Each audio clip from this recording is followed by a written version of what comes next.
এই নে, টাকাটা বসিয়ে নিস।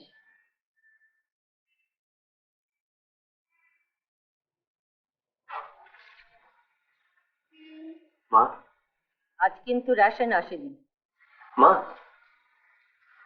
শোনো। কি বলছিস বল। শোনো না। বল না, কি বলছিস বল। এদিকে এসো, বসো। বসো না। আচ্ছা আচ্ছা, তুমি এত এখনকার কথা ভেবে ভয় পাও কেন বলো তো? তুমি তো পরের কথা ভাবতে পারো না? পরে কি হবে ভাবো না। একটা 4 রুম ফ্ল্যাট, বসার ঘর, তাতে বেশ বেতের টেবিল, লো চেয়ার, নিচু নিচু চেয়ার সমস্ত, আর একপাশে তোমার ঘর,